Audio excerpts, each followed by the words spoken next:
Johnny Dollar. Hey, Johnny, listen. This is Steve. Steve? You know, Steve Yoakum. Oh, yeah, way out there in, where is that, Steve? Kalispell, Montana. Oh, yeah. You know, Four-State Mutual. Right. Well, what seems to be the trouble, Steve? Listen, can you fly on out here right away, Johnny? Sure, I guess so. What's up? One of my clients, John Turner Whitcomb. Rich old man. Got him insured for nearly $500,000. And? Well, if what it looks like has happened, the company's going to be out almost $1 million. You know, because of the double indemnity. For accidental death? Yeah. If, like I say, that is the way it's happened, I mean, if it's happened at all. Well, is he dead or isn't he? That's the trouble. I don't know. Not for sure. What do you mean? I mean, that's what you better get on out here and find out for us. All right. And if he is dead, whether it was accidental or it wasn't, but if he isn't dead, well, that we got to know about, too. But if he is... All right, Steve. I'll be out to see you. What I mean is... Oh, okay, Johnny. Right. Listen, if you can catch a plane tonight, you ought to get here sometime in the morning. I'll be waiting for you at the airport. Well, first I'd better check a schedule of Hello? Hello? Okay, Rattlebrain, I'll be there.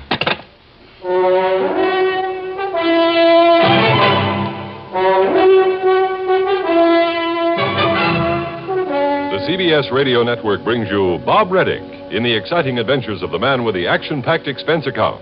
America's fabulous freelance insurance investigator. Yours truly, Johnny Dollar.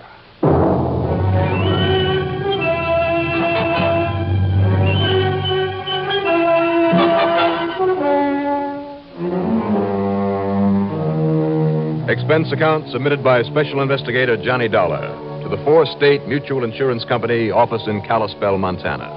Following is an account of expenses incurred during my investigation of the Yaak mystery matter.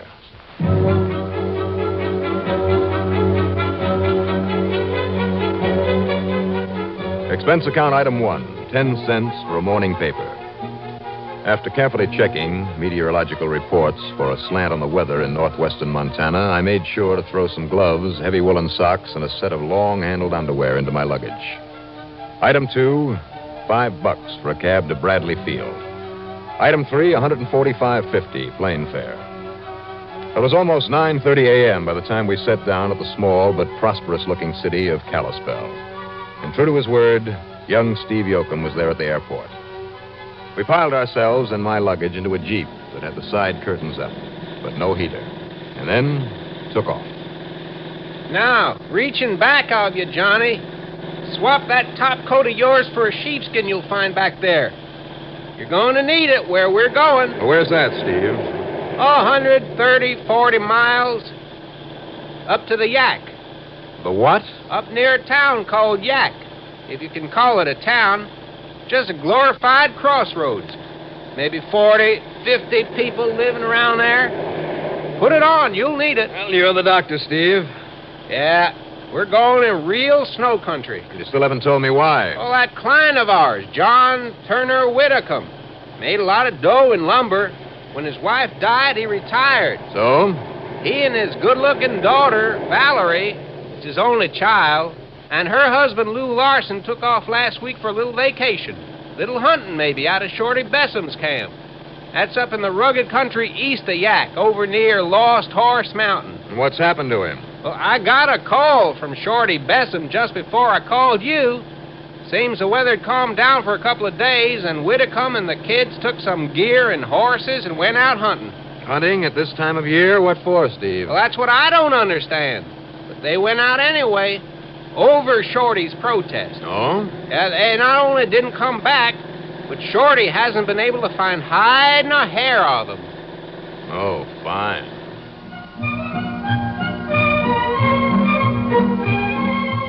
"90 miles out of Kalispell on Route 2, we stopped for lunch at the colorful sawmill town of Libby, a kind of headquarters and main supply point for the logging operations in that area. And then we cut north on one of the worst roads that I'd ever traveled. Yeah, the snow plows had been through, but that was all. And what's more, it clouded up. And then what started out as a cold drizzle turned into a heavy, wet snowfall. in the middle of May yet. Steve had called it rugged country, and he wasn't kidding.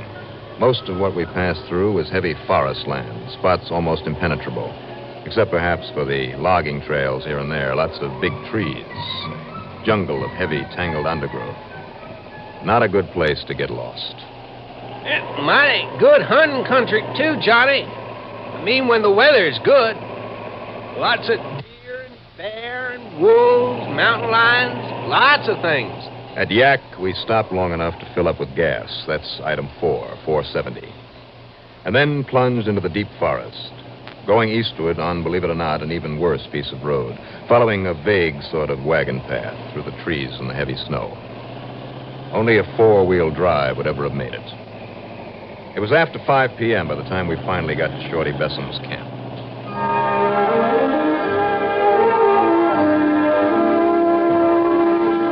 But there, in the big log cabin, or rather lodge, Mrs. Besson, a bright-eyed, sprightly old lady, took one look at our frost-bitten faces, sat us down in front of a roaring fire. That stone fireplace was big enough to walk into. Logs burning in it were over a foot thick. And then she poured us full of strong, steaming coffee, heavily laced with rum. And I began to feel warm for the first time in hours. Well, I told him, Mr. Dollar. Yeah, Shorty? Yes, sir. Shorty told Mr. Whittaker and those young kids they oughtn't to pack out in those woods without him going along with them. Yes, sir. I told him, Mr. Dollar. I told him likely there might be another snow coming up, too. But Mr. Whittaker just wouldn't listen to him. Here, now, have some more of this. Oh, no, thanks, Mrs. Besson. Oh, name's Kate, and you know you need this. You two still look a little blue around the gills from the cold out there. Thank you. Put some more rum in it, Shorty. Huh? Oh, sure, Kate. You too, Mr. Yoakum. Huh? Oh, don't mind if I do. Thank you. Yes, sir. Mr. Whittaker just wouldn't listen. Him having been such a great hunter all over the world so much, over in Africa, over in Kilimanjaro and India and all those other places he talks about, all around high mountains, all kinds of weather. Just wouldn't listen. Just wouldn't listen. Ask me. I think he was trying to prove with that son-in-law that young Larson was really a man up in this country. But at least he promised they'd be back the next morning, so, well, I let him take some of the horses and go. Then it snowed a bit that night. Yeah, it snowed a bit. When they didn't come back, well, that's when Shorty rounded up the Branson boys and Sid Keeler from over near the ranger station. They started looking. Yeah, yes, sir. They started looking. Up until dark yesterday and most of today. On account of that snow, they couldn't even find their tracks. No, couldn't find their tracks. And they hadn't said where they was going to, so all we could do is look at all the likely places, but we didn't find a sign of them. Well, then, Steve, how did you expect me to find them when these people who know this country so well can't do it? Well, I know, Johnny, but... No, wait. Listen. What is it, Shorty? Why, yes, that's a horse out there. Oh, maybe they're back. They're all right after all. Come on, boys. Right. No. Look. What's that? Johnny. Good Lord.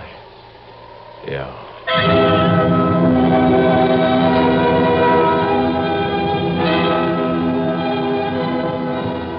What's the matter, Shorty? What is it? It's that son-in-law, young Larson, out there. Well, don't just stand around outside there talking about it. Getting him in here. Yeah, but he's just laying there in the saddle like Come on. Let's see if he's still okay. Larson, you still alive? Steve, give me a hand with him. Help me get him out of that saddle. Sure, Johnny. Here. Here now. He's still alive, Mr. Dollar? I don't know, Shorty. I don't know. Well, get him inside here where I can do him some good. But easy now, Steve. Easy with him. Yeah, Johnny. I'll take care of the horse.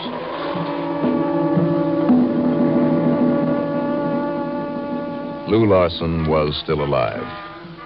And I wondered how a city boy, that was obvious from his soft hands and pale complexion, his general build, I wondered how he had managed to survive when the others... But it was well into the night by the time Kate brought him around, enough to tell us what had happened. They're dead. They're dead, Mr. Dollar. Mr. Whittaker, my Valerie. Oh, that poor, lovely little girl. Where, Lou, and how did it happen?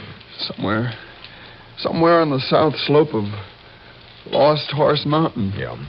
At least, that's where Mr. Whitcomb said we were. Now, boy, you just get some more of this hot coffee inside of you. Yeah, boy. Get some hot coffee in you. Thanks. I'm feeling all right now, I think. Go on, Lou. What happened? When the snow came, he said we better make camp, not try to get back here. Now, that was wrong of him. He'd have known this country at all. I wondered about that, too, Kate. It was getting dark. He found a kind of shelter and built a fire. It was under some big rocks beside a real deep crevice. On the side of the Lost Horse Mountain? Yes. Oh, Lordy, that was Dead Man's Hole. It's very narrow. Very deep. It's a death trap. That's all it is, a death trap. It's a death trap. That's what it is. Told me to go look around for some more wood while he and Val try to make camp. But a fire under the snow that piles up there? Dollar, if my horse hadn't followed me, we'd have died out there, too. Maybe it would have been better if I'd stayed with him, with Valerie, and died with her. Easy now. She was my wife, Mr. Dollar. I loved her very much. I know, Lou. Go on, please. I only got a couple of 100 feet away when I heard that terrible sound. Like thunder. An avalanche. That's what it was. And I looked back. And that's what's taken the lives of more people in that awful chasm. It's a death trap, I tell you. It's a death trap. Go on, Lou. All I could see was thousands of tons of snow and rocks falling down where I'd left them, rolling everything, even their horses, into that chasm. It was terrible. Terrible. All right. Now, son, you just take yourself another drink of this, and then you sleep a while. Thank you, Kate. So tired. So tired. Sure you are. Here, you men help him into bed. Yeah, come on, Shorty, give me a hand. Yeah, sure, Mr. Dollar. We'll put him in what was Mr. Whitcomb's room. It'll be warmer there. That's a good idea. It'll also give me a chance to... What's the matter, sir? Come on. Let's get him to bed.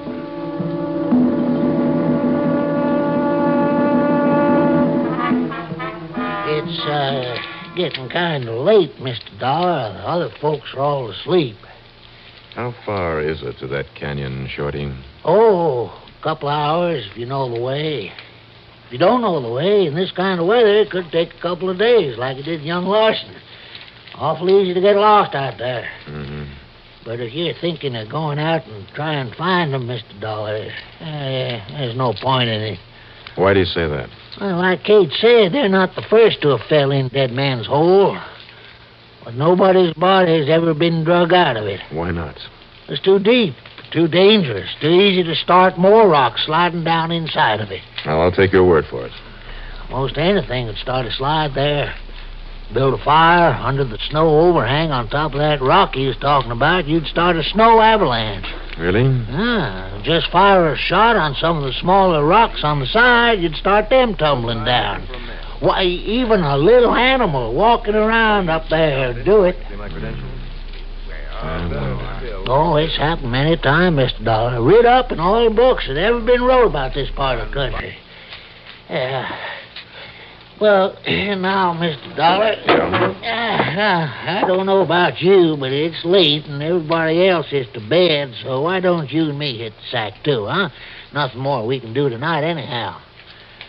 You go ahead. I'll be along shortly.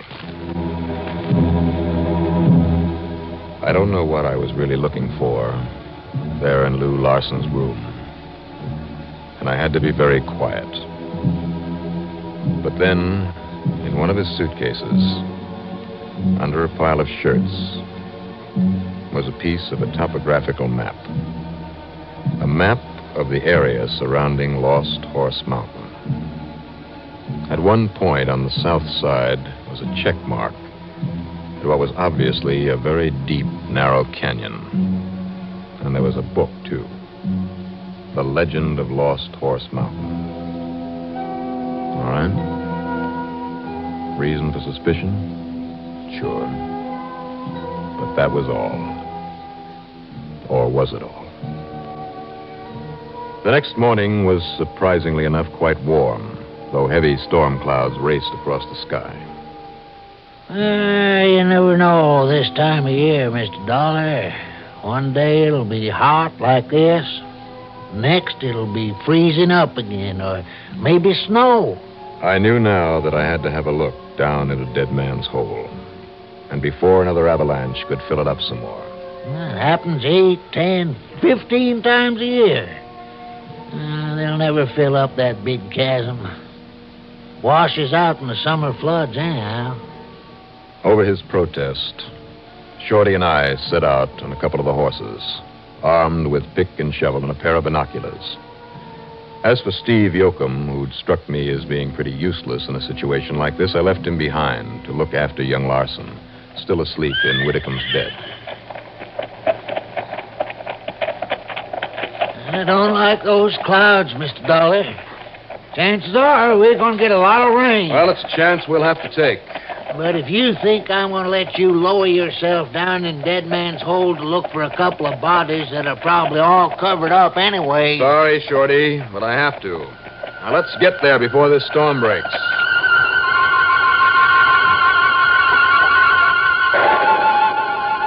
But we didn't.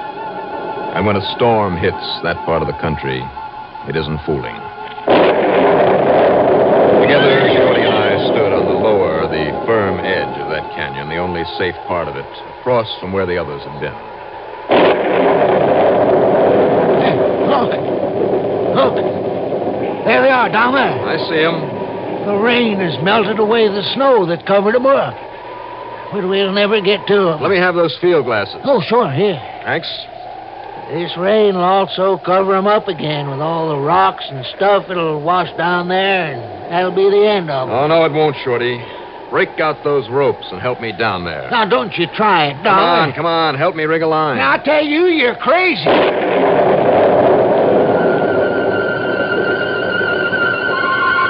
Sure, I was crazy. But what I'd seen in the glasses had told me that Mr. Whitcomb and his daughter had been murdered. Before they'd been thrown into that canyon.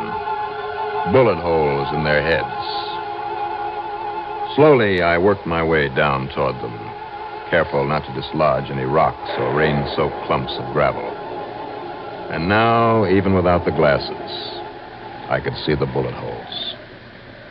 Now that you're sure, come on back here. Come on back up, Dollar. Just another few feet so I can get a line on them and we can... What was that? That wasn't no thunder. Dollar, that was a rifle shot. I know. From lengthwise down the canyon. It hit that rock on the other side, broke it loose. I know. Look out! Another avalanche! Dollar!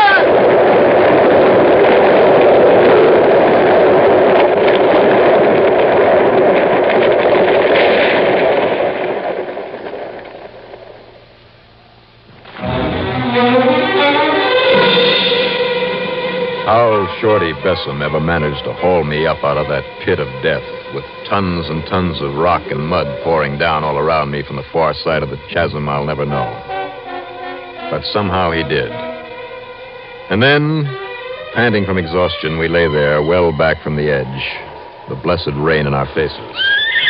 I'm sure they was rifle shots, Dollar. I'm sure of it.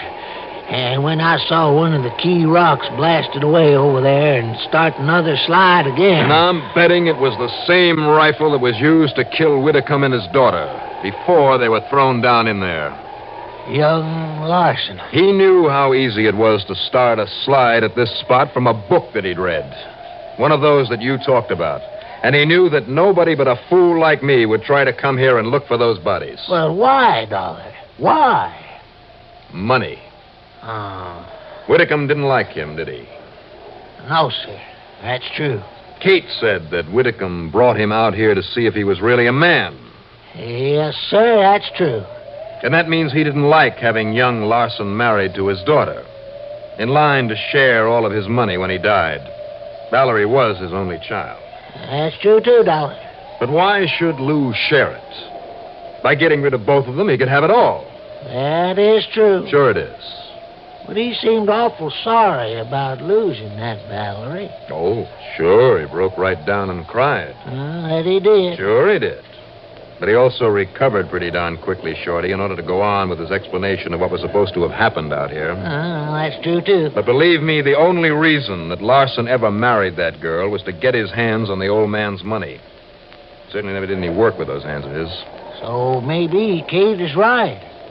I mean, despite the way she's taken care of him after he came in, well, she just didn't like him, didn't trust him. Wait a minute, Shorty. Huh? If he's still around here and armed with a gun, I mean those shots. Oh, he was still asleep when we left, and that insurance man, that Steve Yoakum, he's watching over He was him. supposed to be watching him. He could have slipped away from Steve. Now, maybe Larson saw the slide and thought it killed us both and went back. Maybe. But if he is still around... Right here, Dollar. Huh? Now, don't move, either of you. Put down that rifle now, Lou. Not a chance, Shorty. Then all I said was true, huh, Lou? Of course it was, Dollar. But nobody else will ever know it. How nice of you to come out here. We're another rock slide, and this time a big one will take care of you. What you gonna do, Larson? Very stupid of you, Dollar, to go through my things last night. Wasn't it pretty stupid of you to come out here after us? Who came where? So far as anyone knows, when I left the lodge, it was simply to wander aimlessly about in the woods, in a sort of delirium, following my state of near exhaustion. That pretended state of exhaustion. Fooled you, didn't I? And Shorty and his wife, even that stupid insurance man. I should have realized your horse Betsy was in too good shape when you brought her in last night. Of course, Shorty, because Betsy and I had been perfectly comfortable in your hay shed, the other side of the property, all the time we were supposed to be missing. So, now you got to us. What you gonna do, Larson? Me? Nothing. You're going to do it for me. Up on your feet now. Huh? I said up on your feet. Come on. Well, sure, but, Be very careful, Dollar. I warn you. You have the gun, Lou. Now back up. Back up. Way into that canyon? You too, Dollar. No, it'll kill us. It's either that or a bullet, Shorty. Back up. Better look behind you, Lou. Come off it, Dollar. That old gag won't work. Now back up. Sorry, Lou. And you give me no choice. He means it, Dollar. He means it. He's gonna shoot you. I doubt it. Shorty is right, Dollar. You're going now. You're going Now, huh? Get his rifle, Shorty. Yeah, sure. Yes, sir. But that gunshot, Mr. Dollar, where'd it come from? I'm sorry, Johnny. Almost didn't make it. Mr. Yoakum. You're telling me, Steve? When he sneaked out of the lodge, I thought instead of stopping him, I'd better follow, see what he was up to. And you were suspicious of him, too, huh? Well, sure, but man, with him making such time for a guy supposed to be all in, and me not used to walking so far, well, I almost didn't make it, and I'm sorry. You did all right, Steve. You sure did, son. So the laws of succession take over, and somebody else gets the insurance and the old man's estate. And as for Lou Larson, well, even hanging's too good for that kind. Expense account total, including the trip home, $207.75. Yours truly, Johnny Dollar.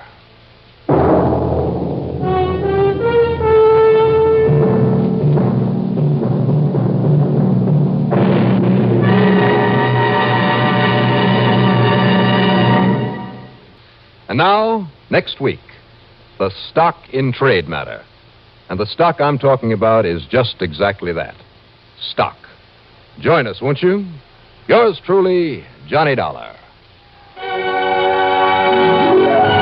Yours truly, Johnny Dollar, starring Bob Readick, is written by Jack Johnstone, produced and directed by Bruno Zerato Jr., musical supervision by Ethel Huber. Heard in our cast were Robert Dryden as Shorty, Bill Lipton as Steve, Athena Lord as Kate, and Alan Manson as Lou Larson. Be sure to join us next week, same time, same station, for another exciting story of yours truly, Johnny Dollar. Art Hanna speaking. This is the CBS Radio Network.